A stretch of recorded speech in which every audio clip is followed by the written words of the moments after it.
20 বৎসরের রক্তক্ষয়ী যুদ্ধে পৃথিবীর সুপার পাওয়ার আমেরিকাকে তালিবান শুধু যুদ্ধেই হারায়নি, পশ্চিমী দুনিয়া তথা ইউরোপ এবং আমেরিকার সুদীর্ঘকাল ধরে প্রতিষ্ঠিত সুদভিত্তিক যে অর্থনীতি, সেই অর্থনীতির বিকল্প সুদমুক্ত ইসলামিক ইকোনমিকে পৃথিবীতে যে দাঁড় করানো যায় এবং সুদমুক্ত ইসলামিক অর্থনীতি যে শক্তিশালী অর্থনীতি, একটি দেশকে খাদের কিনারা থেকে 5 বছরের মধ্যে পৃথিবীর অন্যতম শক্তিশালী অর্থনৈতিক রাষ্ট্র গড়ে তোলার যে জয়যাত্রা শুরু করেছে আফগানিস্তান, সেই অলিক গল্প আপনাদের সামনে আজকে তুলে ধরার চেষ্টা করব।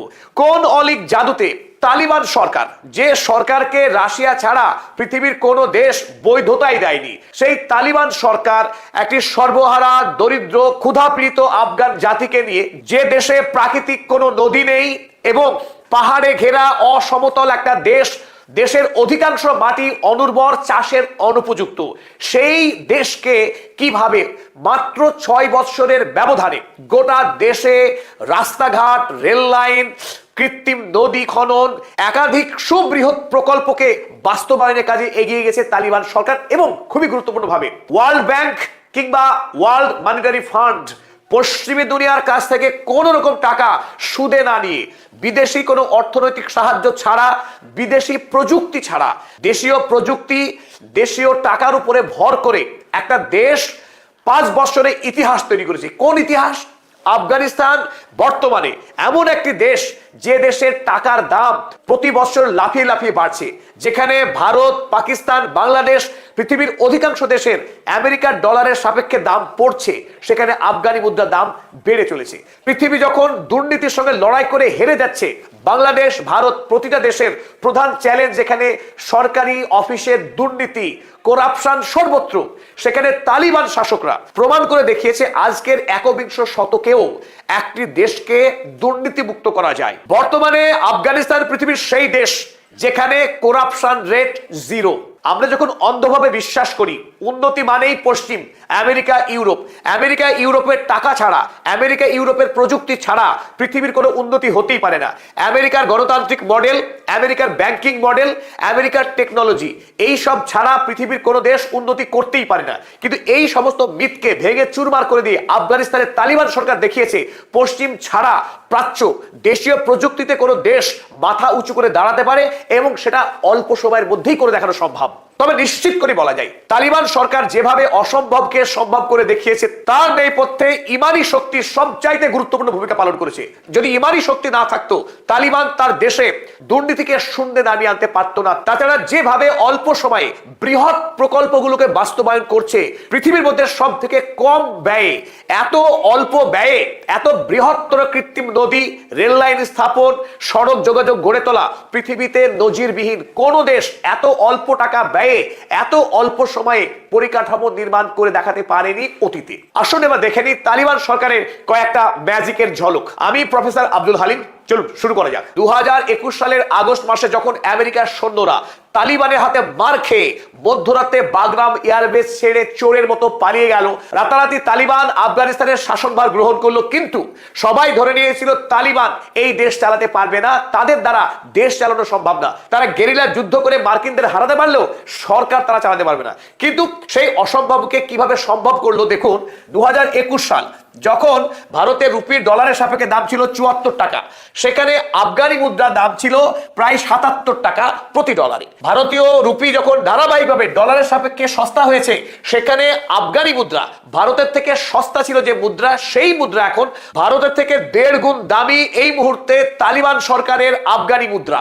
যদি কোনো দেশের মুদ্রার দাম বাড়তে থাকে, তাহলে সেই দেশ সীমাহীন লাভবান হবে, কারণ বিদেশ থেকে পণ্য আমদানি করা সেই দেশের পক্ষে সহজতর, এবং সস্তায় বিদেশ থেকে পণ্য কিনে দেশের মানুষের অভাব পূরণ করতে পারবে।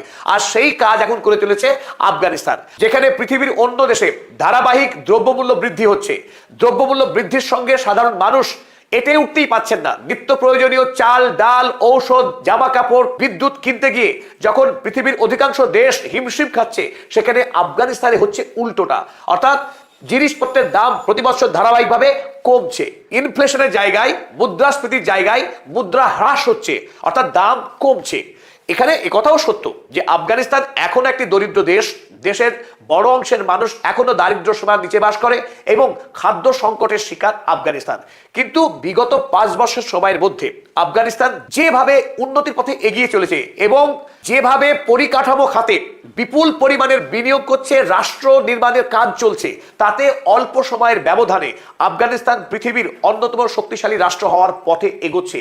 ভারতবর্ষ, বাংলাদেশ বা এই উপমহাদেশের অধিকাংশ দেশে রাজনৈতিক নেতারা যখন ভাতা ডোল দিয়ে দেশের কোষাগারে টাকাকে নষ্ট করছে এবং পরিকাঠামো নির্মাণকে সম্পূর্ণরূপে উপেক্ষা করছে, অবহেলা করছে, সেখানে আফগানিস্তান দেশের মানুষকে সস্তায় ভাতা বিলি না করে যে বিচক্ষণতা নিয়ে তারা এগিয়ে চলেছে, তাতে অচিরেই আফগানিস্তান অর্থনৈতিকভাবে, খাদ্যের দিক থেকে, প্রযুক্তির দিক থেকে তারা একটা স্বনির্ভর জাতি হবে, তাতে কোনো সন্দেহ নেই।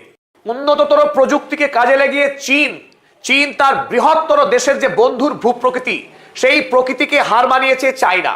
ওই একই রকম কাজ তালিবান সরকার আফগানিস্তানে বাস্তবায়িত করে দেখিয়েছে। তাদের কাছে লিমিটেড রিসোর্স, খুবই অল্প পরিমাণ টাকা এবং দেশীয় প্রযুক্তি কাজে লাগিয়ে যে কাজ চীন করেছে সেই কাজ আফগানিস্তান করে দেখালো। এটা বড় আশ্চর্যের বিষয়। প্রকৃতি যেখানে রুক্ষ, আফগানিস্তানে কোনো নদী নেই।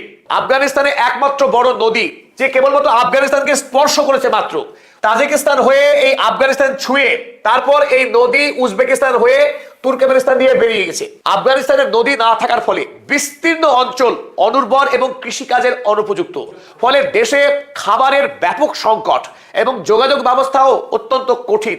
এই সমস্যার সমাধান করবার জন্য এই মুহূর্তে আফগানিস্তান একটি অলিক প্রকল্পকে বাস্তবায়ন করেছে। প্রায় 285 কিলোমিটারের একটি দীর্ঘ কৃত্রিম নদী খনন করে ফেলেছে আফগানিস্তান, যে নদী এই আফগানিস্তানের বাল্ক প্রদেশ থেকে সোজা 285 কিলোমিটার পথ পাড়ি দিয়ে ফারিয়াব অঞ্চলে এসে শেষ হয়েছে। প্রায় 300 কিলোমিটার ব্যাপী এই দীর্ঘ কৃত্রিম নদী, যার প্রস্থ কোথাও 100 মিটার, কোথাও 150 মিটার। এই বিপুল পথ যখন এই নদী পাড়ি দেবে, দুই পাড়ের 550 লক্ষ হেক্টর কৃষি জমি তখন চাষের উপযোগী হবে। এই দুই পাড়ে বিপুল পরিমাণের কৃষি কাজ হবে, ফলে আফগানিস্তান খাদ্যের ব্যাপারে স্বয়ংসম্পূর্ণ হয়ে উঠবে এবং লক্ষ লক্ষ মানুষ তারা কাজ পাবে, তাদের জীবিকা পাবে। এবং তাৎপর্যপূর্ণ বিষয় এই নদী খননের কাজ শুরু হয়েছিল 2022 সালে। 2022 সালে কাজ শুরু হয়েছিল, টার্গেট ছিল শেষ হবে 2028 সালে, কিন্তু 2024 সালে এসেই 90% কাজ শেষ করেছে তালিবান সরকার। এটা পৃথিবীতে রেকর্ড। ধার্য সময়ের আগে কাজ সম্পন্ন করেছে এ বেনজির, বরং নির্ধারিত সময়ের পরে কাজ সম্পন্ন হয়। সেখানে আফগানিস্তান নির্ধারিত সময়ের অন্তত 2 বছর আগে এই কাজ শেষ করে বলে ধারণা। আর এই বৃহত্তর নদী খনন করতে গিয়ে অন্য দেশ হলে অন্ততপক্ষে 30 বিলিয়ন ইউএসডি খরচ হতো, সেখানে আফগানিস্তানে খরচ কত হয়েছে শুনলে আপনি বিশ্বাস করতে পারবেন না। 1 বিলিয়নও হয়নি, কেবলমাত্র 645 মিলিয়ন মতো খরচ হয়েছে এখন পর্যন্ত, যার লক্ষ্যমাত্রা এই 645 মিলিয়ন থেকে বড়জোর খুব বেশি হলে 1 বিলিয়ন ইউএসডি খরচ হবে এই নদী খনন করতে।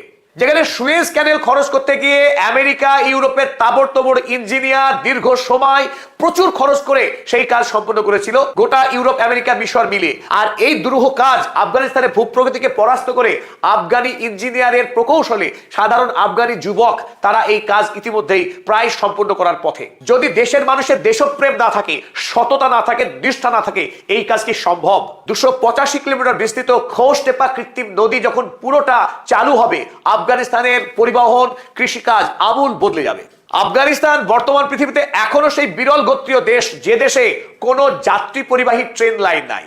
এতদিন ধরে রাশিয়া, আমেরিকা যে দেশে লুণ্ঠন চালিয়েছে, তারাও যাত্রী পরিবাহী ট্রেন লাইন গড়ে তোলেনি আফগানিস্তানে। এবং আফগানিস্তান একটি স্থলবেষ্টিত দেশ, যে দেশে কোনো সামুদ্রিক বন্দর নেই, ফলে বৈদেশিক বাণিজ্যের ক্ষেত্রে আফগানিস্তানে কোনো মেকানিজম, কোনো যোগাযোগ ব্যবস্থা এতদিন পর্যন্ত ছিল না। তালিবান সরকার ক্ষমতা আসার পর থেকে এই প্রাকৃতিক সমস্যার নিরসন করার উদ্দেশ্যে একাধিক বৃহত্তর পরিকল্পনা গ্রহণ করেছে, যার মধ্যে অন্যতম হলো এই তুরস্ক থেকে চালু হওয়া ইরান এবং আফগানিস্তান এই বৃহৎ রেল লাইন ইতিমধ্যেই তৈরি হয়ে গেছে। বর্তমানে যে কাজ চলছে, এই রেল লাইন থেকে মাজারে শরীফ শহরকে যুক্ত করে এই রেল লাইন সোজা আফগানিস্তানের পর উজবেকিস্তানের চীন পর্যন্ত সম্প্রসারিত হবে। এই রেল লাইন সম্পূর্ণ হবার পর আফগানিস্তানের পণ্য সোজা চীনে পাড়ি দেওয়া অনেক সহজ হবে এবং চীন থেকে বিপুল পরিমাণে পণ্য আফগানিস্তানে আনাও সহজ হয়ে যাবে। আর অন্যদিকে ইরান হয়ে তুরস্ক এবং গোটা মধ্যপ্রাচ্যের বাণিজ্যের দরজা খুলে যাবে আফগানিস্তানের জন্য। অন্যদিকে অপর গুরুত্বপূর্ণ রেল যোগাযোগ যার কাজ শুরু হয়েছে উজবেকিস্তানের তেলমেজ শহর থেকে সোজা আফগানিস্তানের মাজারি শরীফ হয়ে কাবুল দিয়ে সোজা পাকিস্তানের পেশোয়ার পর্যন্ত সম্প্রসারিত হবে এই রেল লাইন, যার আসল নাম হচ্ছে ট্রান্স আফগানিস্তান রেল লাইন, যাকে সহজে আফগানিস্তানের মানুষ কাবুল করিডোর নামে চেনে। এই করিডোরের নির্মাণের কাজ সম্পূর্ণ হওয়ার পর গোটা আফগানিস্তানের মধ্যে পণ্য পরিবহন, এমনকি ওদিকে উজবেকিস্তান এদিকে পাকিস্তান পর্যন্ত পণ্য পরিবহনের এক নতুন দরজা খুলে যাবে। বিশ্ব বাণিজ্যের ক্ষেত্রে আফগানিস্তান সরাসরি অংশগ্রহণ করার সুযোগ পাবে, যে সুযোগ থেকে এতদিন বঞ্চিত ছিল আফগানিস্তানের মানুষ এবং আফগানিস্তানের বণিকেরা। ফলে আফগানিস্তানের অর্থনৈতিক কর্মকাণ্ড, অর্থনৈতিক প্রগতি আরো বিপুল ত্বরান্বিত হবে। আফগানিস্তানে যে দারিদ্র, খাদ্য সংকট, যে সমস্যাগুলো রয়েছে সেই সমস্যা অচিরেই মিটে যাবে। একথা হলফ করে বলা যায় আগামী 10 বছরের মধ্যেই আফগানিস্তান অর্থনীতি, কৃষি, প্রযুক্তি এবং আন্তর্জাতিক বাণিজ্যে এশিয়ার মধ্যে একটি অন্যতম শক্তিশালী রাষ্ট্রে রূপান্তর হবে। রেল লাইনের পর এই মুহূর্তে তালিবান সরকার দ্বিতীয় গুরুত্বপূর্ণ লক্ষ্যমাত্রা ধার্য করেছে। সেটা কি? আফগানিস্তানের সমস্ত গুরুত্বপূর্ণ শহরগুলোকে সড়ক পথে যোগাযোগ গড়ে তোলা। যে কাজ ভারতবর্ষে সোনালী চতুর্ভুজ প্রকল্পে কলকাতা, নিউ দিল্লি, মুম্বাই, চেন্নাই 4টে বড় শহরকে যেভাবে জুড়ে দেওয়া হয়েছিল এবং এই প্রকল্পের পর ভারতবর্ষের আভ্যন্তরীণ বাণিজ্য যেভাবে ত্বরান্বিত হয়েছিল সেটা ইতিহাস। একই কাজ আফগানিস্তানে হচ্ছে। এখন এই কাবুল শহর থেকে শুরু হচ্ছে একটি রিং রোড, যে রিং রোড গোটা আফগানিস্তানকে এখন বৃত্তাকারে ঘিরে ফেলবে। কাবুল থেকে শুরু করে এই রোড মাজারি শরীফ হয়ে তারপর মেইমানার মধ্য দিয়ে সোজা হেরাট এবং হেরাটের পর এই রাস্তা কান্দাহার হয়ে গজনি এবং তারপর আবার কাবুল এসে স্পর্শ করবে এবং এই মেন রোডকে স্পর্শ করবে দেশের ভেতর থেকে আসা অসংখ্য ছোট ছোট সড়ক। ফলে গোটা দেশ কানেক্টেড হবে, গোটা দেশ সংযুক্ত হবে এই সড়ক পথে। অন্যদিকে অপর বৃহত্তম চ্যালেঞ্জ আফগানিস্তানের আজ পর্যন্ত বিদ্যমান, যা হলো বিদ্যুৎ সংকট। দেশের এখনো 60% পরিবারে কোনো বিদ্যুৎ সংযোগ পৌঁছায়নি। মানুষ অন্ধকারে এখনো আদিমভাবে তারা জীবনযাপন করতে বাধ্য হয়। আফগানিস্তানের শহরের মানুষ তারা কিছুটা বিদ্যুৎ পরিষেবা পায়, কিন্তু অধিকাংশ পাহাড়ি এবং গ্রামীণ অঞ্চলগুলি সেগুলো আজও অন্ধকারে নিমজ্জিত। আর এই সমস্যা মোকাবেলা করবার জন্য তালিবান সরকার এক গুচ্ছ বাস্তব ভিত্তিক প্রকল্প তারা গ্রহণ করেছে, যার কাজ জোর কদমে এগিয়ে চলেছে এবং 2028 সালের মধ্যেই আফগানিস্তান বিদ্যুতের ক্ষেত্রে স্বনির্ভর দেশ হিসেবে গড়ে উঠবে। চলুন আমরা দেখি এই মুহূর্তে আফগানিস্তানের দেশের মধ্যে বিদ্যুতের চাহিদা 7000 মেগাওয়াট। 7000 মেগাওয়াট যেখানে বিদ্যুতের চাহিদা, দেশে এখন সাপ্লাই রয়েছে মাত্র 1500 মেগাওয়াট। দেশের অভ্যন্তরে 5500 মেগাওয়াটের বিদ্যুৎ ঘাটতি। আর এই ঘাটতি মেটাবার জন্য ইতিমধ্যেই তালিবান সরকার জলবিদ্যুৎ প্রকল্পে তারা লক্ষ্যমাত্রা রেখেছে 2040 মেগাওয়াট। সালমা নদীবাঁধ, তরি নদীবাঁধ, এই সমস্ত নদীবাঁধ থেকে বিপুল পরিমাণের বিদ্যুৎ উৎপাদন হওয়ার সম্ভাবনা রয়েছে, যে কাজ জোর কদমে চলছে। অন্যদিকে আফগানিস্তান যেহেতু পাহাড়ি দেশ, সেখানে প্রচুর পরিমাণে প্রাকৃতিক গ্যাস পাওয়া যায়। সেই প্রাকৃতিক গ্যাস পুড়িয়ে ইতিমধ্যে বিদ্যুৎ উৎপাদনের কাজ শুরু হয়েছে। লক্ষ্যমাত্রা প্রায় 3700 মেগাওয়াট বিদ্যুৎ উৎপাদনের লক্ষ্য রয়েছে এই প্রাকৃতিক গ্যাস থেকেই।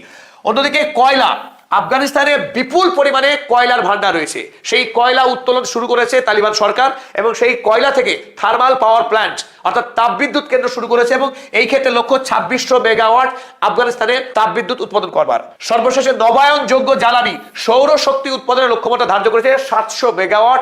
চীনের সঙ্গে একাধিক চুক্তি সম্পাদিত হয়েছে এবং তারা আফগানিস্তানে এই সৌর বিদ্যুৎ উৎপাদনের কাজ ইতিমধ্যে তারা শুরু করেছে। ফলে যে পরিমাণ লক্ষ্যমাত্রা তারা রাখা হয়েছে 10,000 মেগাওয়াটের লক্ষ্যমাত্রা রেখে কাজ করছে আফগানিস্তানের তালিবান সরকার।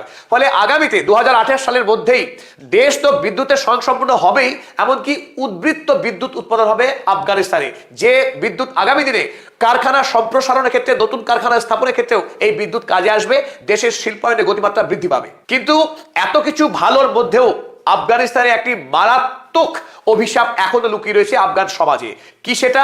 আফগানিস্তানে এই মুহূর্তে তালিবান সরকার ক্ষমতায় আসার পর আফগানিস্তানের 12 বছর বয়স পর্যন্ত মেয়েরা স্কুলে যেতে পারে, কিন্তু 12-র পর হাই স্কুল, কলেজ, বিশ্ববিদ্যালয় মেয়েদের দরজা বন্ধ।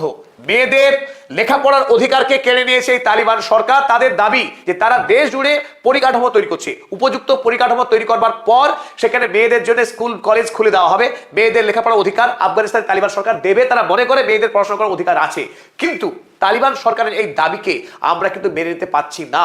কারণ ইতিমধ্যেই বিগত 6 বছরে প্রায় 24 লক্ষ মেয়ে তারা লেখাপড়ার সুযোগ থেকে বঞ্চিত হয়েছে। এই এতগুলো প্রজন্মকে যদি তালিবান সরকার নিরক্ষর করে রাখে, উচ্চশিক্ষা থেকে বঞ্চিত করে, আগামী দিনে উন্নততর আফগানিস্তান গড়ার যে স্বপ্ন তালিবান দেখছে এবং বিশ্বকে দেখাচ্ছে, সেই স্বপ্ন কিন্তু ব্যাহত হবে।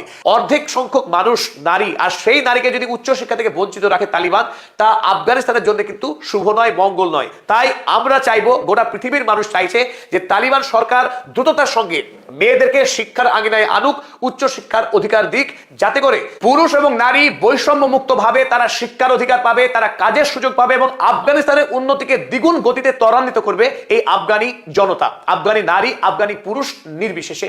এটা আমাদের প্রত্যাশা, এটা শুভ সমাজের প্রত্যাশা।